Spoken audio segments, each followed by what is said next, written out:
So here I've measured 90 grams of milk, and then I'm going to put around 1 teaspoon of vanilla extract. Give that a good mix, and I'm going to divide this by 6. Okay, I'm now going to use my food colouring paste kit. I actually got this on Amazon, and I mentioned it in my Amazon haul. Pastes are definitely more pigmented, and I find that when I get those liquid ones from Tesco, they taste awful. So these ones are really good. I've already tried them, and you're going to need orange, purple, blue, yellow, green and red. And we're going to put a bean-sized amount in each of our 6 bowls of milk. And I know it's not easy. I'm not like that professional baker that has 6 same bowls. So I had to look for different ones, but it's okay. So the recipe that I'm following, which I'll also link in the info box, says to put like a baked bean size amount. This is orange.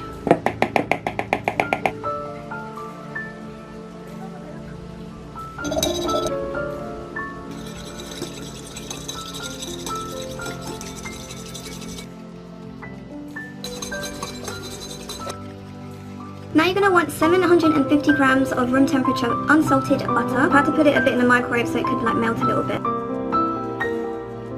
I've now softened the butter a bit. I'm going to put 750 grams of caster sugar. I'm basically going to beat this until it's light and fluffy, so I'm going to try and just do this for 6 to 7 minutes.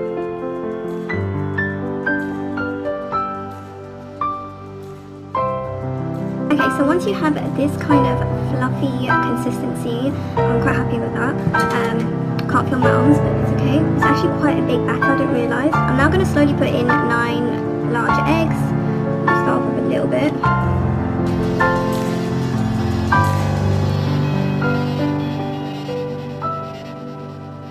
So I'm happy with this consistency right here.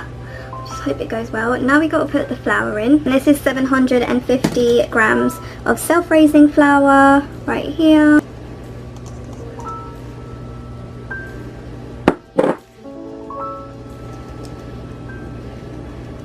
We're just going to try and mix this slowly.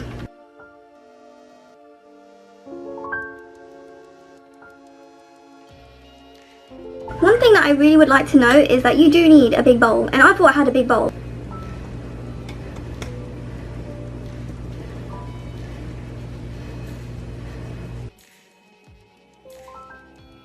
I would just like to disclaim that I'm not a professional baker.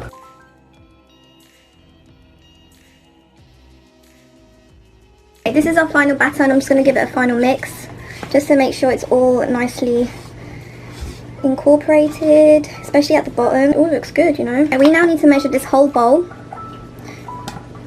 Oh, that's quite exact, you know. 2,880. I already know how much my bowl weighs.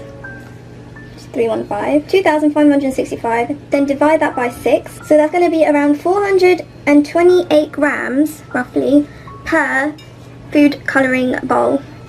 So you want to turn your scale off, put your bowl on the scale, then turn it back on, and it will set itself at 0. And we're going to put 428 in here. Okay, I'm going to put this this side. We're going to do the rest for the other colours. My final bowl, I'm actually 4 grams short, which is probably the residue from in the bowl and the spoon, which I couldn't get off, but it's close enough. Okay, so now you want to get a spatula like this. You're slowly going to fold this mixture without removing a lot of the air. Okay, that's our purple one done. That purple looks pretty good to me. Okay, let's do the other colours now.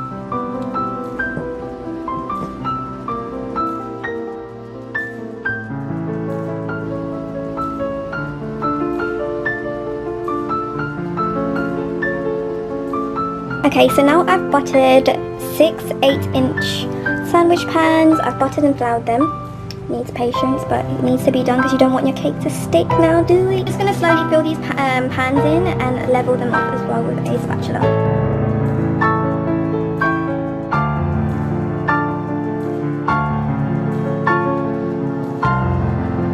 Okay, so now that we have all our colours, I'm going to put these in the oven for 20 minutes at 170 degrees Celsius. I've got different layers in my oven, so I'll have to be careful to check that a toothpick comes out clean when I dip it into the cake, because some might need more time cooking because of the layers in the oven. Just bear that in mind. But yeah, I'll be back later once these are cooked and cooled. Okay, so I have 400 grams of unsalted butter at room temperature, and I'm determined to make the best buttercream frosting I've ever made, because I've never made it like perfectly perfectly right. So with this butter, we're going to have to beat it on a high speed for around 5 minutes or more until it's nice and light and fluffy. Just to show you guys up close, this is the consistency you want. We're going to need our scale, and we're going to need a lot of icing sugar. 900 grams of icing sugar. If you guys can't find icing sugar, I got this massive 3 kg bag from Amazon. Okay, so I'm going to measure out 450 grams first and then mix it.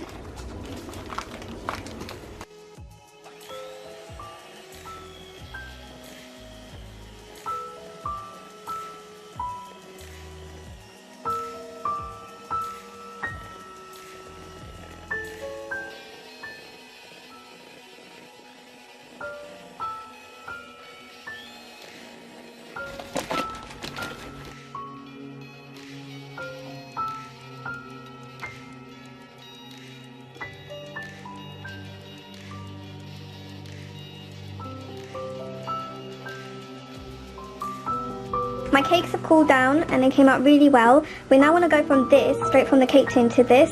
We have to like carve it out and level it, and this is where I can bring out my trusty old cake leveler that I got from Amazon. And I also took something round. You can use like a plate or anything that's slightly smaller than the size of your cake, and you're going to cut around it with a knife, and then we're going to level the cake with our level cutter, and I've got it at 3 marks.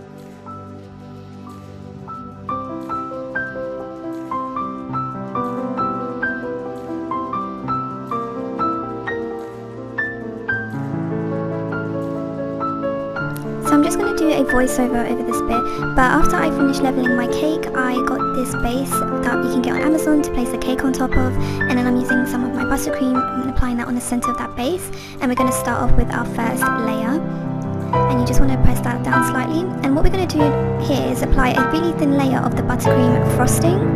You want to think of this first layer that you're applying as if you were spreading a peanut butter on a piece of toast. It's going to be really thin just to lock the crumbs in place, and then you want to go in with another thick layer of the buttercream. Now the feedback that I got from my family was that I could have applied a little bit less buttercream in between the layers because it was a bit too much. But yeah, you can put as much as you want in between the layers, to be honest, but next time I'll probably put a little bit less. So yeah, I basically did that in between each layer. I'm just going to let you guys watch this bit because I don't know, I found this really satisfying to watch.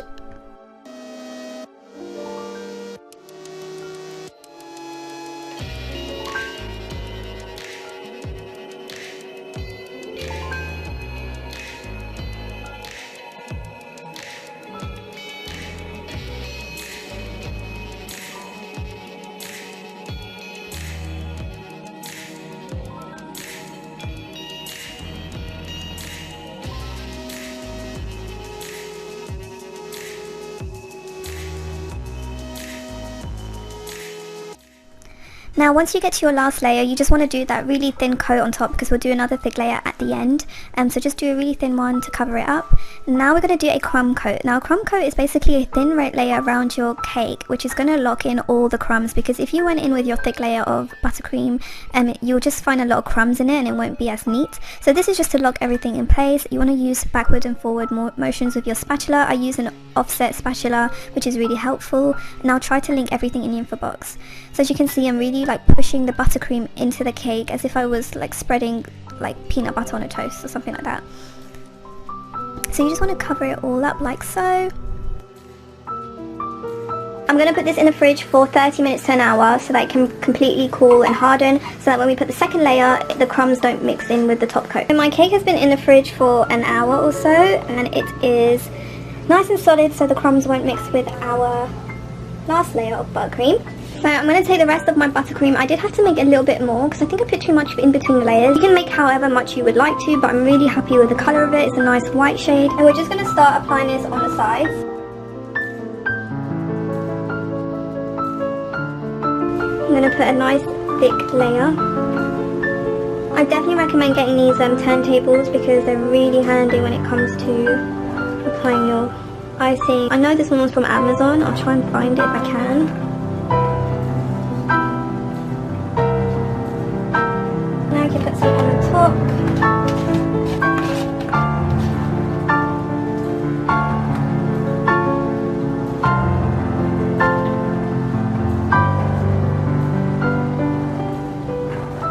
Now that that's coated evenly. One of these kind of like cake smoothers came with the cake stand set with the turntable, and it's really handy when you want a smooth base. I feel like today I've made the perfect buttercream, so for once I might be able to get like a smooth layer, so let's see.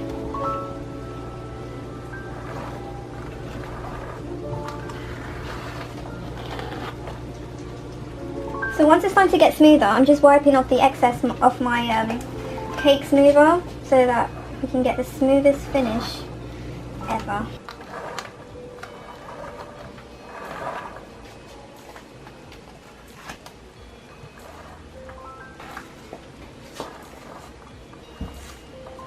Honestly, I think that's the smoothest I can get it. Now, I think I'm happy with that smoothness. It's definitely better than any other cake I've done. And then I'm just going to, from the outside in, I'm just going to level off the top bit. But you want to like clean your spatula each time. Just so that we can get a smooth border.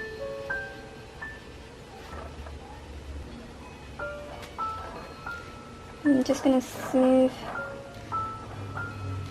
the top. Okay, I think I'm happy with that. I am happy with that. I'm going to use some of these silver pearls. I think I'm just going to...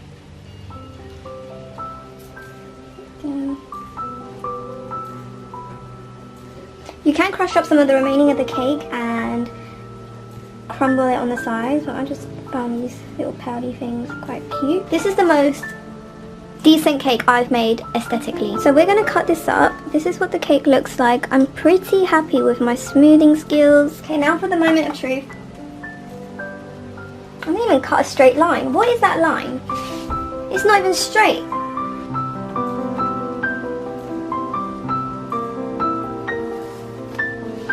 Moment of truth, guys. Come on. Oh. Did I just do that cake? Obviously I need to cut a bigger piece, but look at the layers. I need to cut a bigger piece. And hopefully this one can stand on its own. Just look at that. I'm so happy with that.